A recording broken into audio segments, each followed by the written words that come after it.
right, hello everybody. My name is David Morrow. I'm from Williamstown, New Jersey, and I wanted to make this PowerPoint to uh, highlight MediKids. It's a bill that's floating around that was created by New Jersey Senator Andy Kim, and I put together a section by section guide to the proposed amendments he's making through this bill, the amendments he's making to Social Security Act and Medicaid. And I really just wanted this to be comprehensive, going through the actual bill itself and explaining what he's doing to the existing laws in Social Security and the new legislature that he's trying to get passed. I'm a student physical therapist, so I'm currently taking a pediatrics course.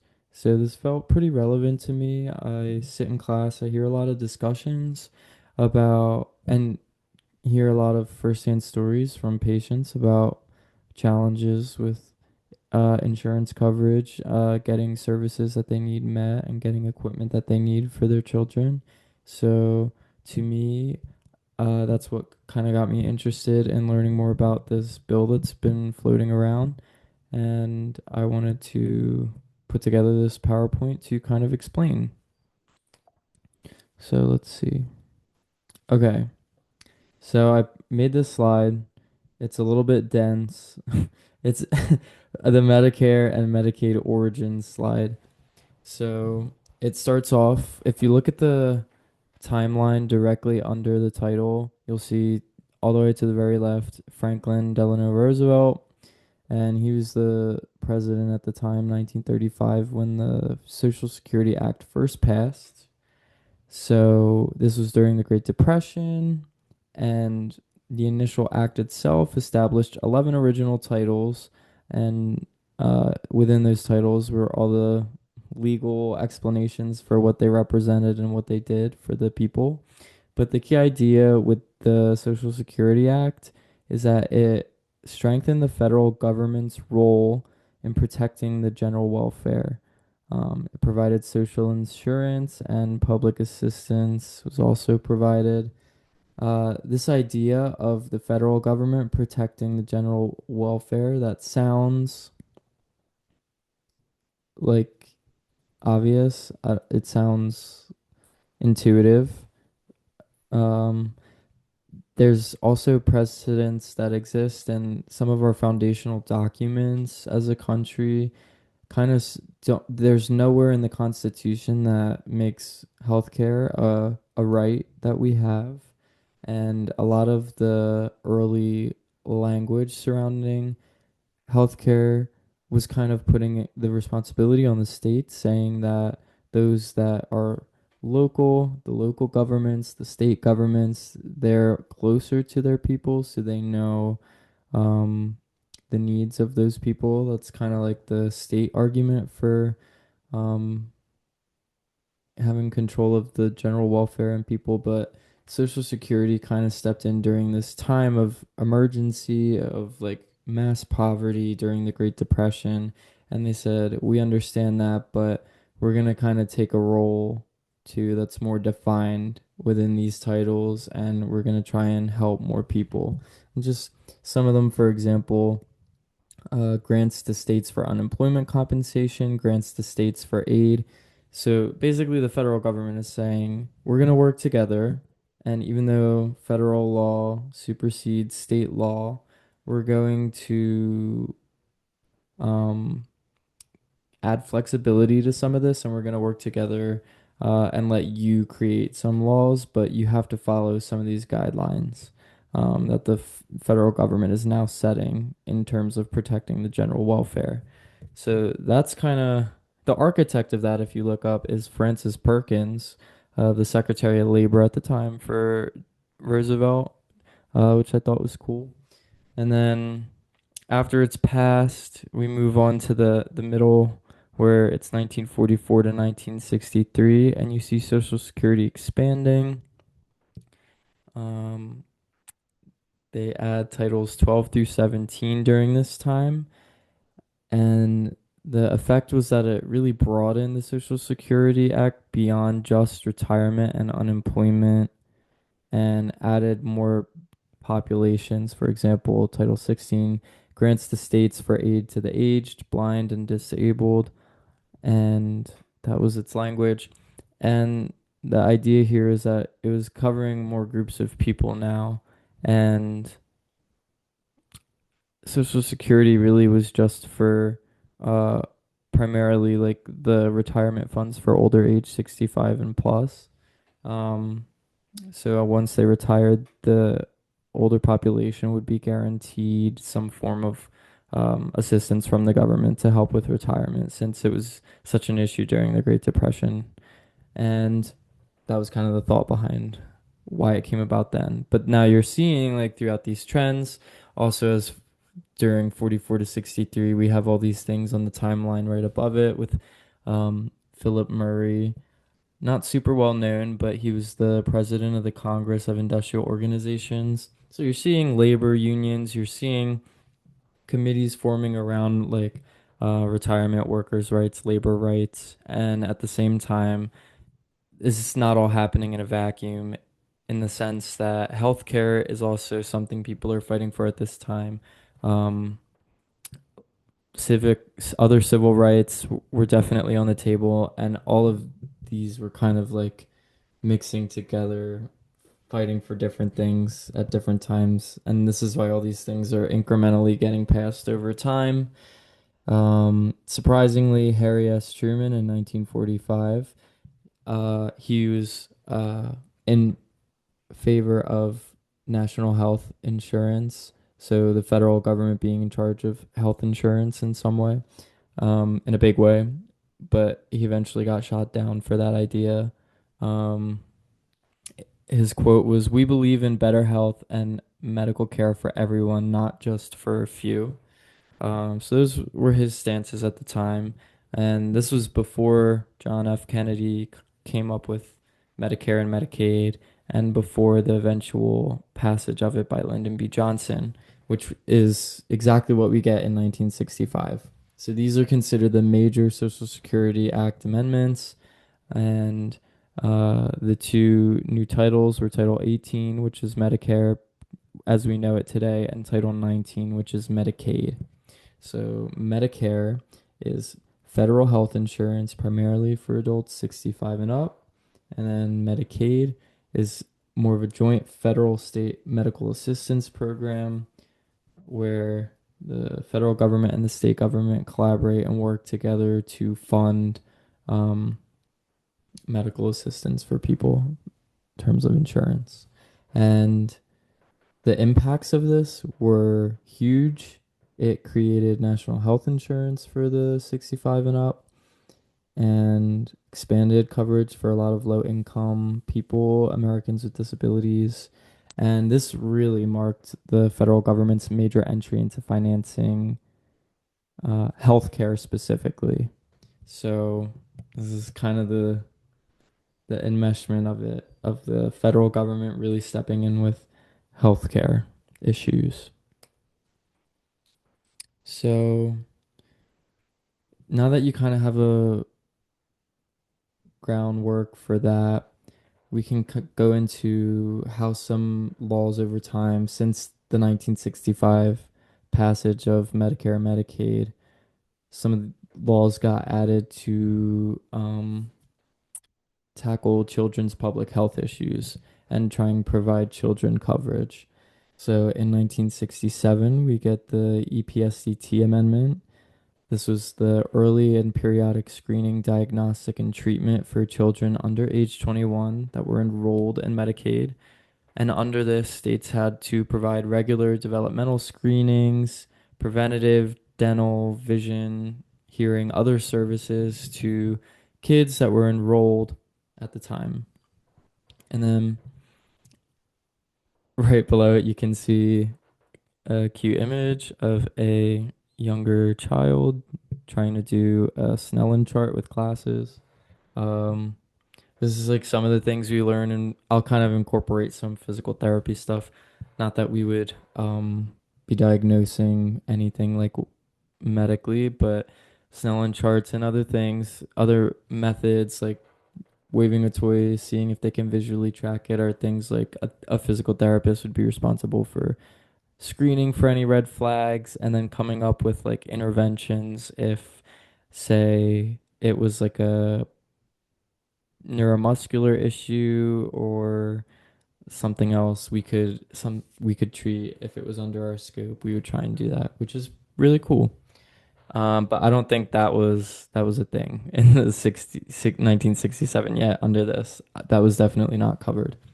And then under the Omnibus Budget Reconciliation Acts, 1989 to 1990, these were two acts that were passed back to back, and it ex they both expand and strengthen Medicaid coverage for women and children.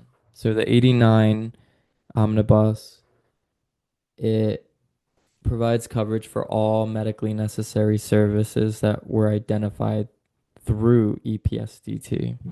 So before 1989, um, insurance companies could say, well, we screened this, we did the things that we were supposed to, we did the dental screenings, we did the vision, we checked on everything. They could use this to help them, but we don't cover it, so there's nothing we can really do. And then the 89 Act says, well, if you identified it and it's medically necessary for them, um, they should then receive that care. So it guarantees care for whatever is identified through the EPSDT. And then the 90, also, by the way, I don't know any of this. I'm not a legal person. I don't know laws. I'm not a historian. I got a minor in general history when I was getting my biology degree to be a physical therapist. So this could all be wrong. Like fact check me on this. Don't take anything I'm saying like super seriously. This was just me as a citizen wanting to get more interested and involved in legislation that's happening right now, and um I thought it would just be helpful to try to unpack some of this myself and then see if I could talk more about it to you guys to spread the word about it because it does seem really important. Okay, now I'm off my soapbox.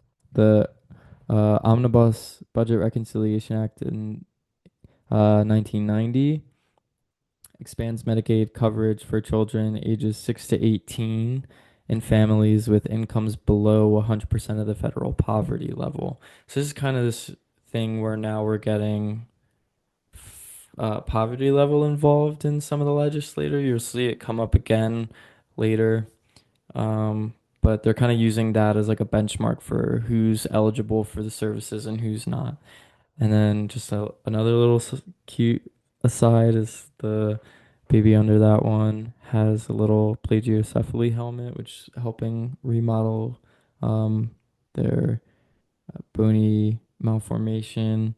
Plagiocephaly kind of makes it look like I think of a football play, shaped like a football.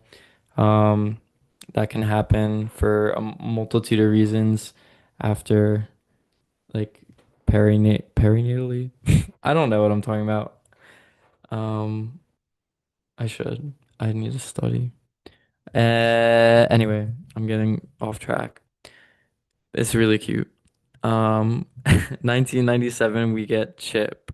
The Balanced Budget Act is passed, which creates the Children's Health Insurance Program under Title 21 of Social Security. This is really important because it bridges the gap for families whose income was too high for Medicaid, so that it was above the federal poverty level, but it was too low for them families to make private insurance affordable, really. So like they weren't able to afford it, but they also didn't qualify. So what do? You pass CHIP, which bridges that gap, which is really important, which is why I have my little bridge right next to the 1997. And then you get 2010, the Affordable Care Act. The reason why I put the two hands shaking each other as if it was bipartisan, it was kind of irony. It was not partisan at all. It was very partisan. Not one Republican voted for the Affordable Care Act, and it did a lot of things and caused a lot of controversy. And back to that idea, what I was saying before about federal government and state governments really butting heads over responsibility. And this kind of really stoked those fires a lot at the time in 2010 and still does today. So what it did was expanded Medicaid to adults under 65 with incomes up to 138% poverty of the federal poverty level, and provided coverage for children 6 to 18 for same thing, I think. And then it protected Medicaid and CHIP eligibility standards for children and subsidized insurance marketplaces. So it's doing a lot of things for protecting lower income families, really writing in law protections for children, certain ages at certain poverty levels. And the things that really made Republicans and Democrats butthead were the two at the bottom, which was the subsidization of insurance marketplaces and prohibiting coverage denial for people with pre-existing conditions. So that was the thing that was happening with private insurance companies. If you had a pre-existing condition and you were really sick and you weren't really paying into the system before, and you needed insurance now, if you tried to apply for it, they could deny you because you were sick and um, it wouldn't be profitable for them to treat you. So if you got away for a while without paying for any health insurance and then suddenly you got sick and tried to get treatment, uh, you risked medical debt, which can be really stressful. Um, but Republicans' arguments, um, or not just Republicans, just like any type of like pushback against this is the idea that you need to be like paying for the insurance and paying into it to you should be paying into it to get the benefits. Um, which opens a whole other can of worms and different arguments. The other being that we shouldn't constantly be having to pay into something, and the federal government should have things in place are that regulate and the general welfare and take care of us because we live in very different times than we did in 1776 when we declared independence and healthcare was just some guy coming and stabbing your arm and bloodletting. It's very different now. And even though the founding documents say it's like states know best, there's a lot of modern day examples of states not adopting certain things and denying certain people certain coverage. And there's a lot of inequity in the United States surrounding like what state you're in depends, uh, decides greatly the quality of care that you get and how much it costs. So there's a lot of discrepancies. And then it's like, are we equally providing for everyone the general health and welfare? Like provide for the public defense, promote the general welfare. And if you are promoting, you really have to like as a state, if this is your argument, if you're a state arguing like all this stuff, like you gotta walk the walk. Okay. Coverage today, what does it look like? Why are we even talking about um why is MediKids coming up in the news? Well, because coverage today for kids is um not looking great. 4.4 million children in America do not have health coverage, and then 1 in 3 kids are underinsured, meaning about 23 million kids healthcare coverage is currently unable to meet their needs. So as a person I've been to like medical daycares, I've had the opportunity to shadow kids with different conditions, with different levels of needs, and to think that like a lot of them can't, or a big portion of them, one in three that I saw, is underinsured, and knowing that like their family has to deal with like insane medical debt, it's just things you can't prepare for. So it's really like it's like upsetting that that number is what it is. So, and f I think it's just upsetting. So the statistics I pulled were from those two articles, but I also got this statistic from Andy Kim's actual website. So if you go onto his website, he kind of also does an outline of similar statistics and justifies why he added the things in the bill that he did. So, what is in the bill that's being proposed? Um, there's six different buckets, and there's kind of six proposals, things that he's like hoping to do through this bill that I thought were big that I wanted to touch on. It's a short bill, it's like 13 pages. It's very easy to read, so if you want to read it for yourself, definitely go ahead. Also, the pictures to the left and right, that was all pulled from his website. I thought it was cute. Uh, I'm assuming that's him as a little kid in Morrilton playing um baseball, and then that's me, Jersey boy, born and raised in front of the Jersey Shore infamous garage, Italian flag garage. Okay, so that's kind of Jersey roots. Go Jersey. The first bucket is automatic enrollment. So the big thing with this bill is that every child born in a state in the United States is automatically enrolled into Medicaid in that state. And then the next bucket is continuous coverage. So this is the part of the bill that provides continuous Medicaid coverage until the age of 26, unless the family or the child, your young adult opts out before then. The third bucket is minimum essential coverage. So this part of the bill, he prevents Medicaid's eligibility from blocking Affordable Care Act marketplace tax credits, which I'll get into later.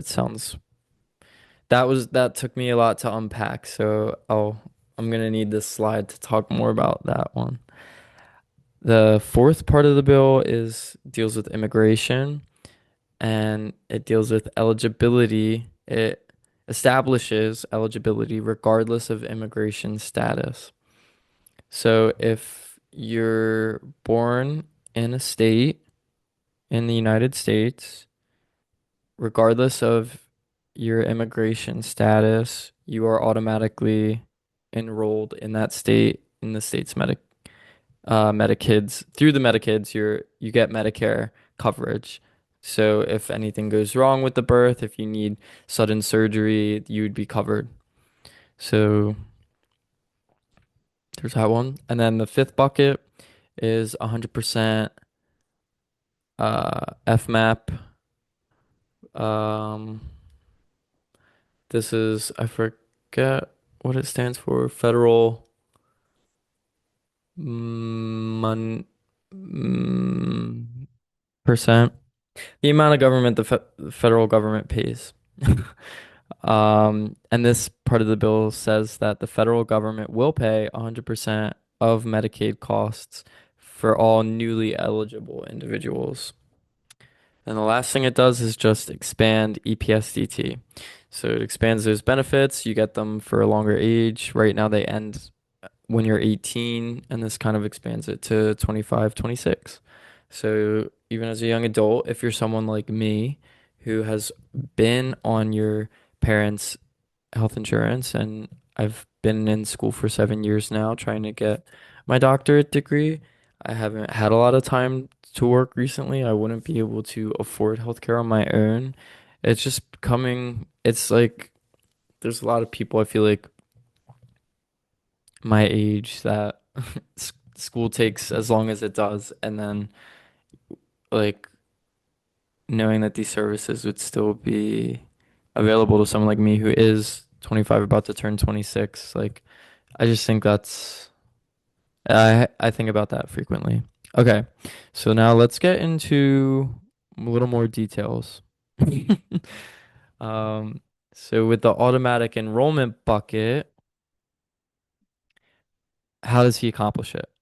So the current eligibility pathways, if you look to the left, are listed here, 1 through 9.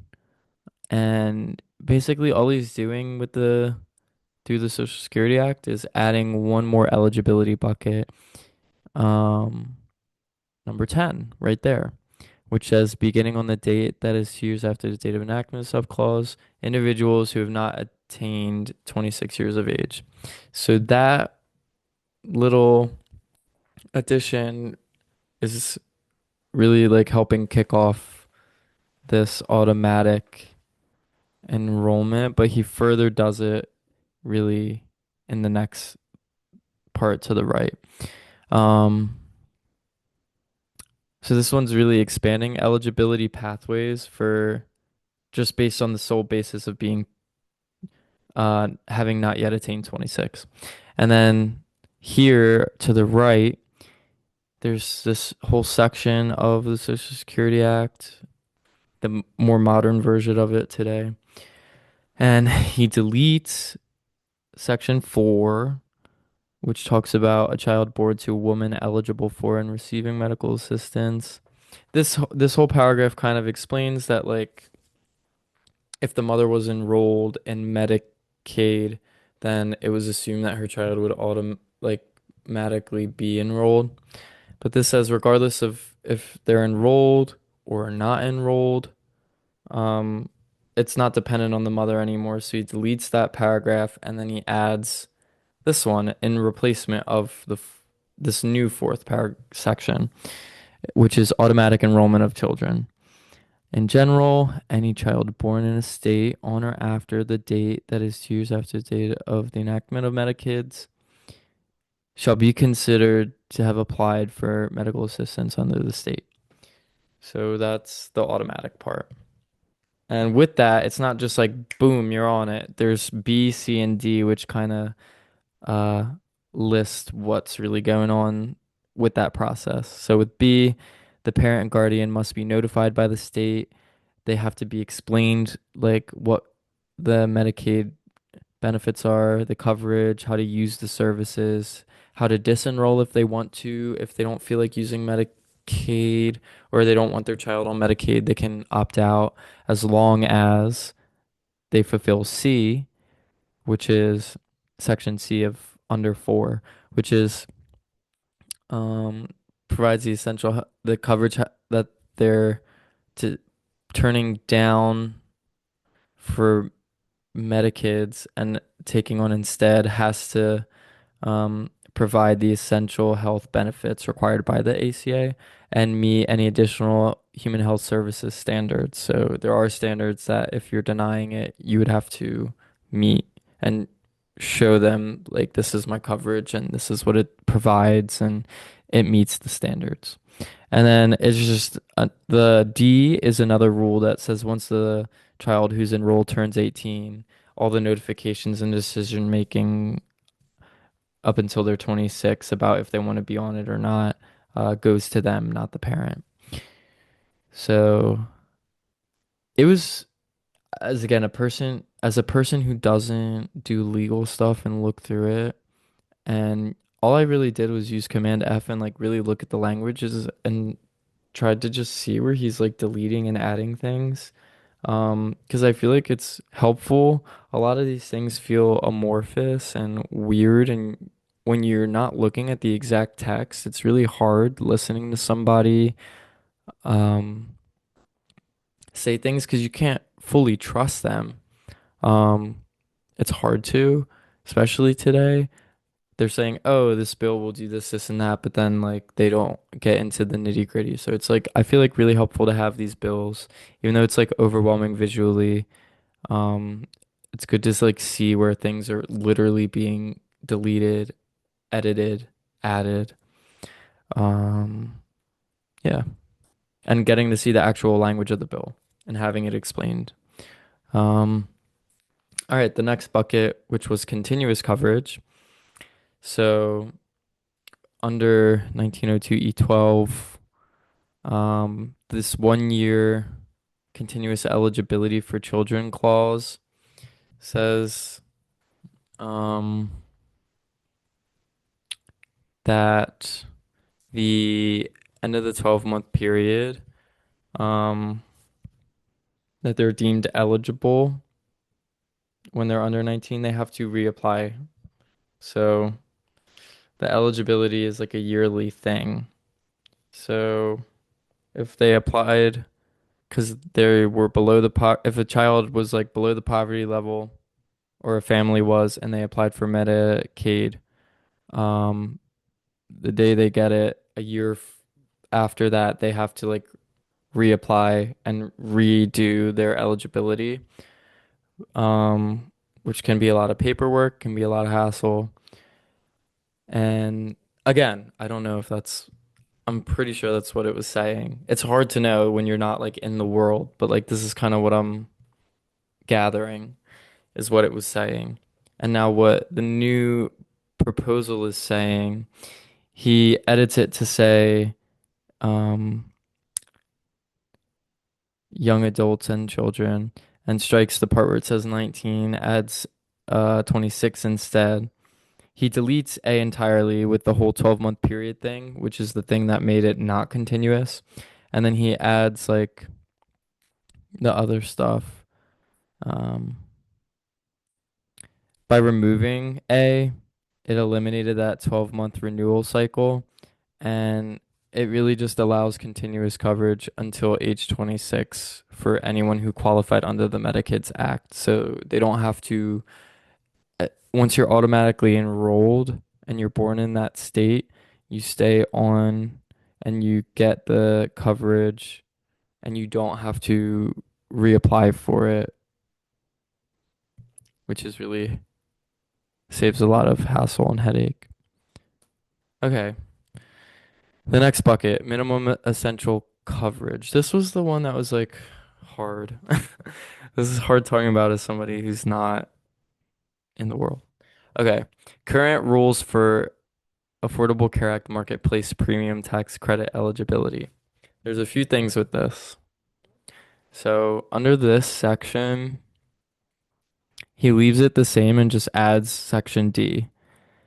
And the section talks about coverage month. I had to look up what coverage month was. So a month is considered a coverage month when there's a person in an ACA market plan. They have like their insurance plan through the Affordable Care Act subsidized market, and they pay their monthly premium and they get their tax credit. That's considered a coverage month. But to earn the tax credit during that time, the person must not be eligible for Medicaid, Medicare, or affordable employer insurance. So if any of those things are true, then they don't get the tax credit because it's considered not needed because they're eligible for minimum essential coverage anyway. So like Medicaid is considered minimum essential coverage. And if for whatever reason, like one of the eligibility pathways, like you meet it or something, um, then you wouldn't get the tax credit, which the tax credit is what really incentivizes and makes affordable the Affordable Care Act's like the different options for their market plans.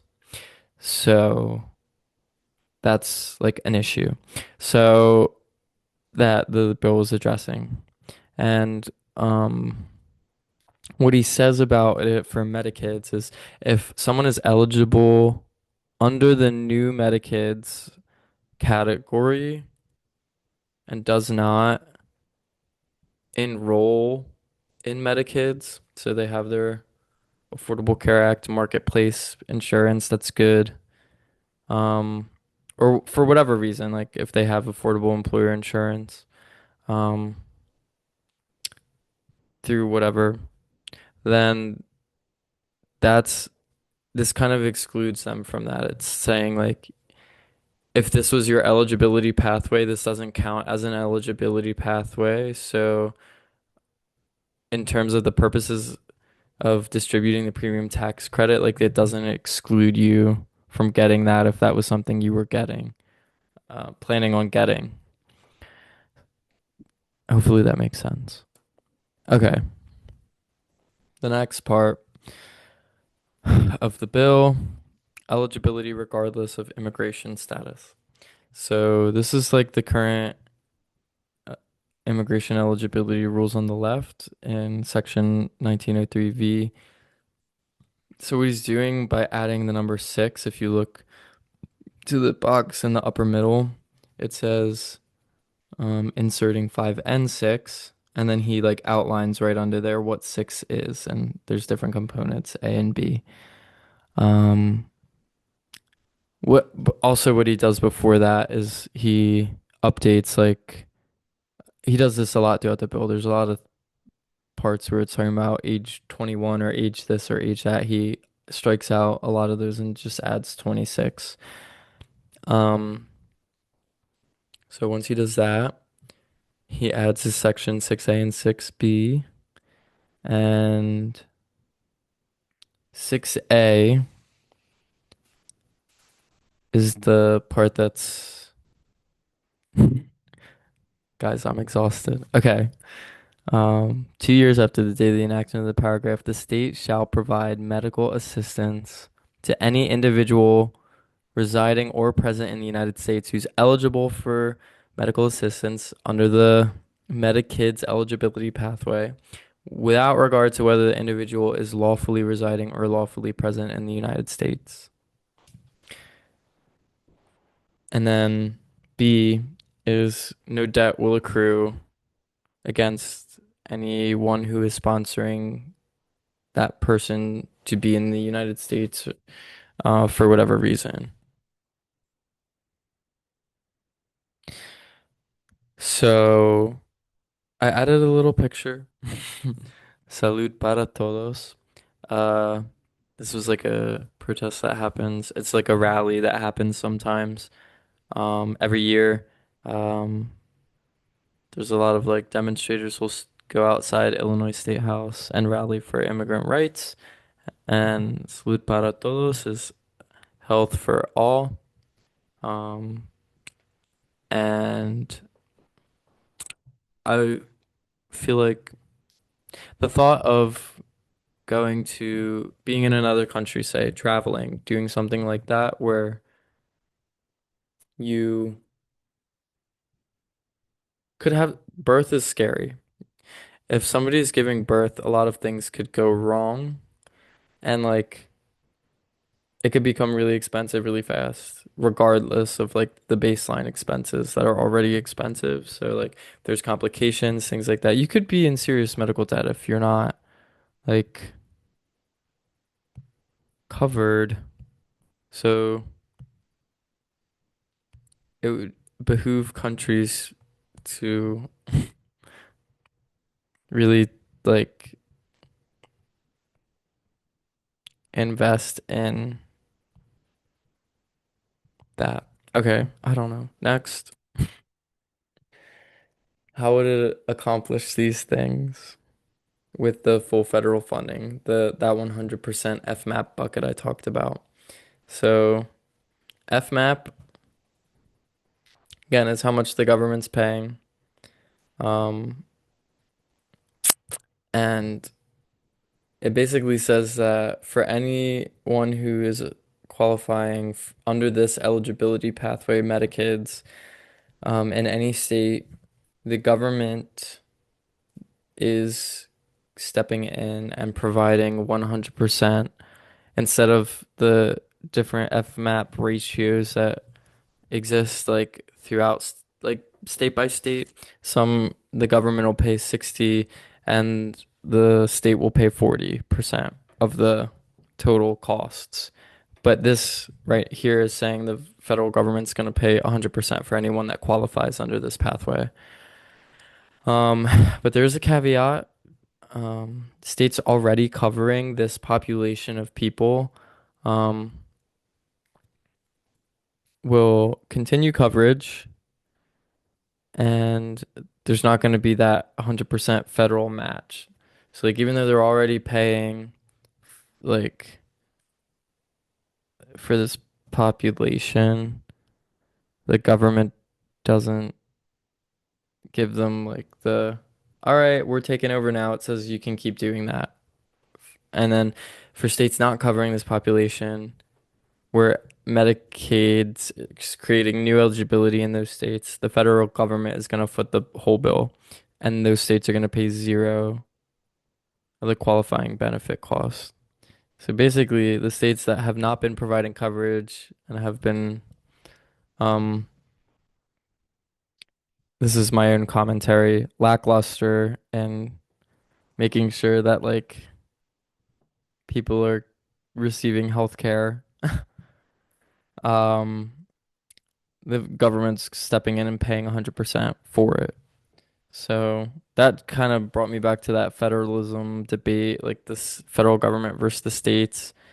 Is that baseline like a responsible cost control measure in terms of like we can't afford to take on every single state like at once. So for the ones that are already doing like their part, I guess like unfortunately we don't have enough money and it's just a cost control thing. Or is it like is it almost like they're penalizing those states even though they expanded coverage earlier and they're investing in the states that have not? Um, it's an interesting question. One I would be interested to like be able to talk more about. And again, I don't know if I'm unpacking all this correctly, so it would be really great to like have a back and forth with someone who knows the laws. And then lastly, that last bucket, the early periodic screening diagnostic treatment, that gets expanded to age 26. And as you can see over the years, it kind of lists like what it does each year. There's physical exams, it covers dental care, vision, hearing, mental health, developmental screening, um, immunizations, and then there you see it, physical therapy, shout out, all these things. And the little throwback with the heart, there's treatment of any medically necessary condition. Shout out to the Omnibus Acts that made that one there. So yeah, the fact that this gets expanded is really good. Then there was just one other part really of the bill where it's called Section G, exclusion from community engagement requirement. So basically after 18, you say you'd get kicked off or whatever, or 21, I forget. Um, in order to continue I think it's 18. In order to continue receiving like the eligibility for Medicaid, you would have to prove that you're working in some way. Um, and this kind of like says like for the people that are qualifying under this new pathway where you're born in the state and then it's up until 26, like during that time, they don't have to do any type of like work. They can just be in school like how I am right now and not have to worry about eligibility or losing health insurance and stuff like that. So that was like the one other thing. Um, yeah, that was really it. Thank you. You can email me if you have any questions. It's like late right now, so I apologize if I botched a few things, but I think this is definitely an interesting bill and it's so common sense, like in the sense that since the 30s, we've been providing blanket retirement for 65 and up. Like where does that number come from? Like I get it's like retirement and stuff, but it just like a number is a number. It's a random arbitrary number. So then and it's because like we needed to because the older people at the time and still today like there's a lot of vulnerability with getting old and like your finances not being stable by the time you're old. And then what? It's just like you can it's a difficult process for a lot of people. Um so the fact that like we provide as a federal government blanket coverage to them to make sure that they're not just completely like abandoned financially and like wrecked is great. Um with kids, it's like they're also like a child can't work, a child can't qualify for insurance. Even like I don't know, it's just like it would make sense to provide blanket coverage up until the age of 26 because it's like until you can really provide for yourself, like it shouldn't be how am I supposed to whatever. You get what I'm saying? It's just like it feels common sense, which is making me think that it's important and that I can't believe we haven't been thinking about this sooner. It almost makes it reminds me of like Isaac Newton sitting under the apple tree.